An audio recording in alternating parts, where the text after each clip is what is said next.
دوسرے پہلو کو بھی تھوڑی بات عرض کر دوں، کچھ بھی بننا مگر مصطفیٰ نہ بننا،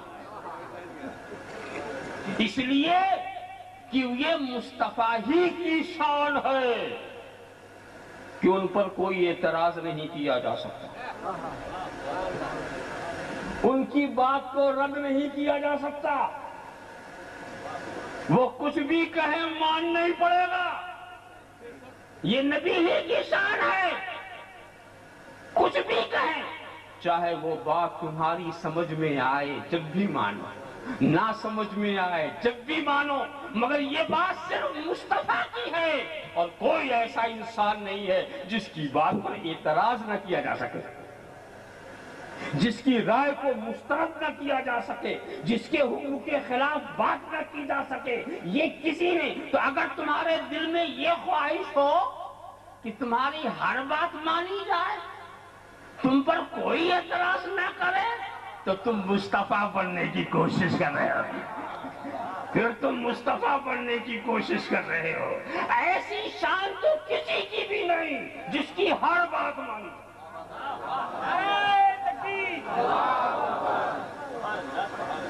جس کی ہر بات مانی جائے، چاہے تمہاری سمجھ میں آئے چاہے سمجھ میں نہ آئے۔ یاد رکھو، ہم تو صرف ہمارے لیے کیا ہے، صرف قول رسول حجت ہے۔ کیا سمجھے؟ ایک ہے خدا کا کلام،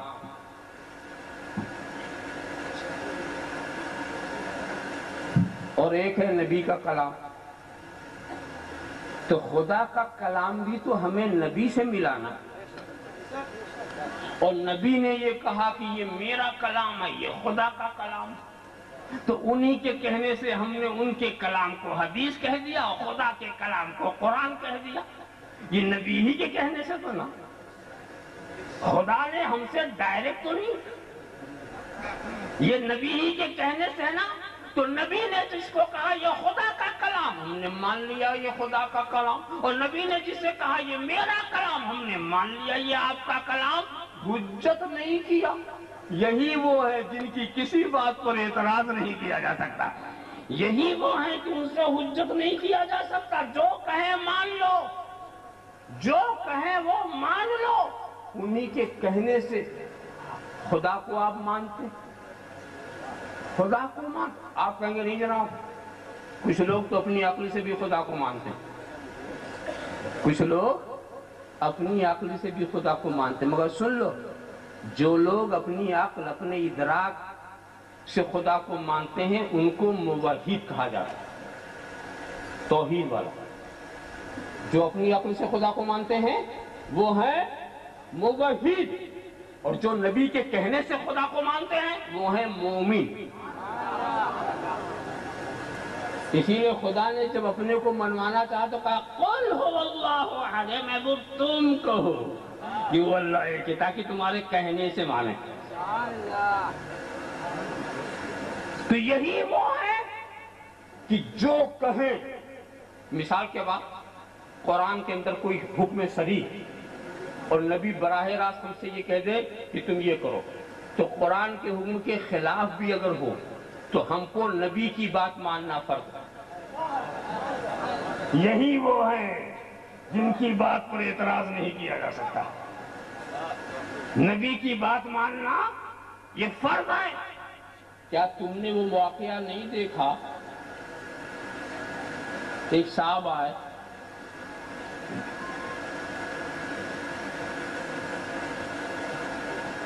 اگر آپ کے پاس آتے تو غضب تھا،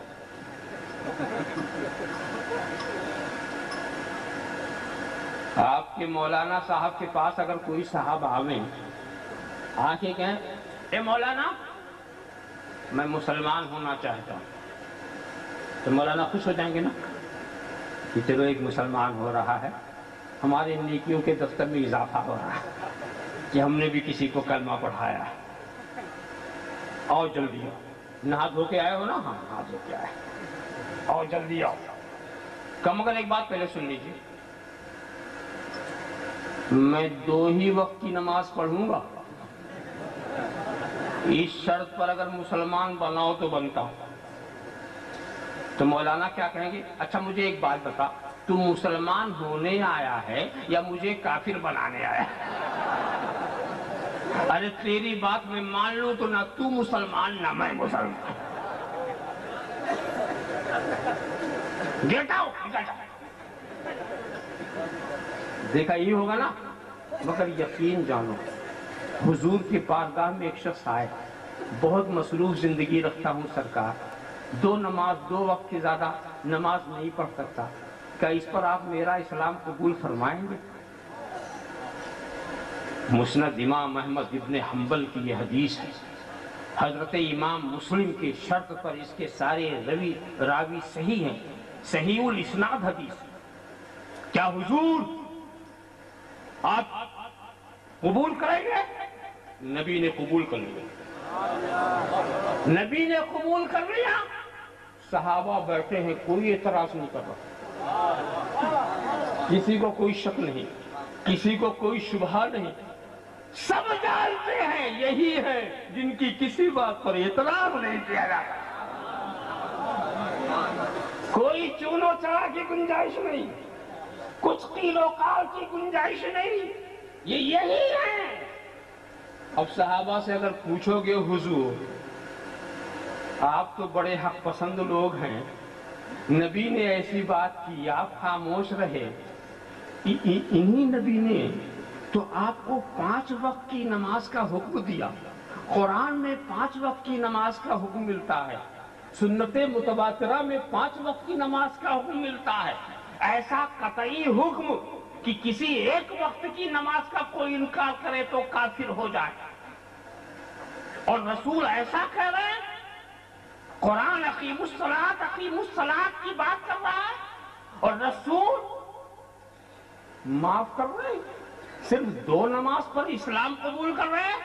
اگر تم صحابہ سے پوچھو گے کہیں گے بے وقوف 15ویں صدی سے آیا ہوا ہے، ارے ہمارے پاس تو وہ ایمان ہے جو رسول کے چہرے سے ملا تھا، جو رسول کی صحبت سے ملا تھا۔ یہ صحیح ہے کہ قرآن میں اقیم الصلاۃ کہا ہے، مگر اسی قرآن نے اطیعوا الرسول بھی کہا ہے، اطیعوا الرسول بھی کہا، مطلب یہ ہے کہ میں نے 5 فرض کر دیا، اب یہ جتنا پڑھائیں پڑھو۔ سبحان اللہ سبحان اللہ، نعرہ تکبیر، نعرہ رسالت، حضور شیخ الاسلام جانشین محدث اعظم، یہی وہ ہیں جن کی بات پر اعتراض نہیں کیا جا سکتا۔ ارے دوستو اس راز کو صدیق اکبر نے خوب سمجھا تھا، جبھی لشکر اسامہ کا مسئلہ آیا، صحابہ کے بیچ میں سرکار نے تو تیار کر دیا تھا اس لشکر کو، مگر جب صحابہ نے مشورہ ہوا تو صحابہ کی رائے یہ تھی کہ ابھی لشکر کا باہر جانا مناسب نہیں ہے، ہر طرف سے بغاوت کے آثار نظر آ رہے ہیں، منکرین زکوٰۃ سے سر اٹھا رہے ہیں، اس میں بڑے خطرات اور اندیشے ہیں، مگر صدیق اکبر کا جواب کیا تھا؟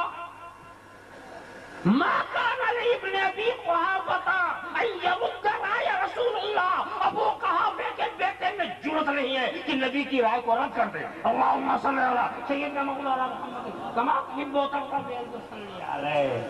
ذرا سا مطلب یہ ہوا یہی وہ ہے جن کی کسی بات کو رد نہیں کیا جا سکتا، یہی وہ ہیں جن کی ہر بات کا ماننا فرض عین ہے، یہی وہ ہیں جن پر کوئی اعتراض نہیں کیا جا سکتا۔ ارے وہ واقعہ بھی تو مشہور سنا ہوگا نا، صحابہ کرامی کے زمانے میں ساری باتیں ہوتی چلی گئیں، ایک صاحب آ گئے،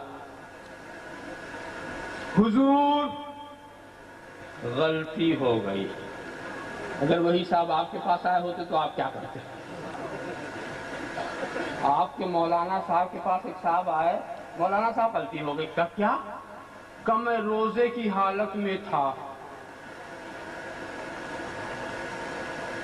بشریت کا غلبہ ہوا، بیوی کے قریب ہو گیا، تو مولانا کیا کہیں گے؟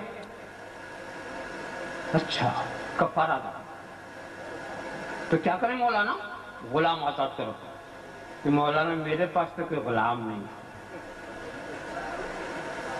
کہا اچھا ایسا کرو 60 مسکینوں کو کھانا کھلا دو. کہا مولانا میں ایک مسکین کو بھی نہیں کھلا سکتا. اچھا تو ایسا کرو مسلسل 60 روزے رکھ لو. کہا مولانا ایک روزے کا حال تو آپ سن چکے.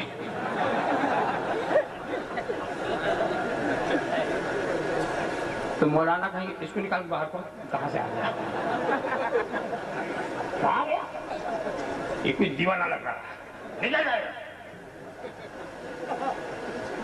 یہی تو کہیں گے نا. مگر دوستو نبی کی بارگاہ میں بھی ایک صاحب آئے تھے.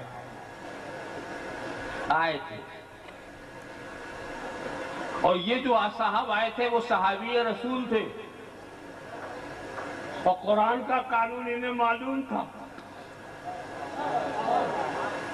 قرآن کا قانون معلوم تھا مگر سمجھ رہے تھے کہ قرآن میں جلال و حیبت کا قانون ہے. چلو جمال و رحمت کی بھیک مانگی جائے. اللہم صلی علی سیدنا مولانا محمد کما تحب وسلم صلی علیہ. چلو رحمت للعالمین. وہ جانتے تھے کہ قرآن کے ضابطے میں اگر کوئی کمی و بیشی کر سکتا ہے تو وہی کر سکتے ہیں.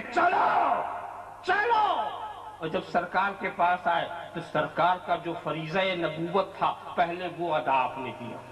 فریضہ نبوت کیا تھا کہ دیکھو غلام آزاد کرو. حضور اس کی طاقت نہیں.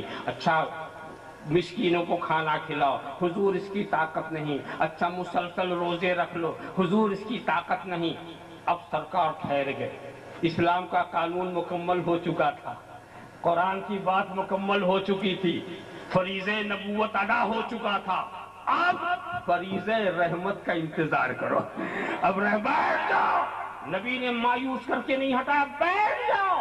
اور جب وہ بیٹھ گئے ایک صاحب ٹوکری میں کھجور لے کر آئے. حضور کو نذر پیش کیا.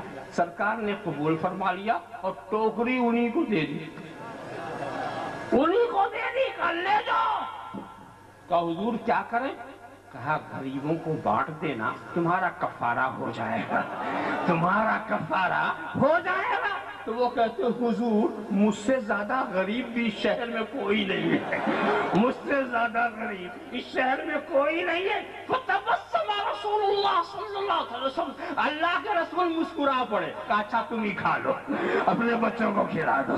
تم ہی کھا لو. اپنے بچوں کو کھلا دو. تمہارا ثواب. ہم خرماؤ ہم ثواب. خرما بھی ثواب بھی. یہ تو بھئی یہ محاورہ وہاں حقیقت بن گیا. ہم خرما ہو ہم ثواب.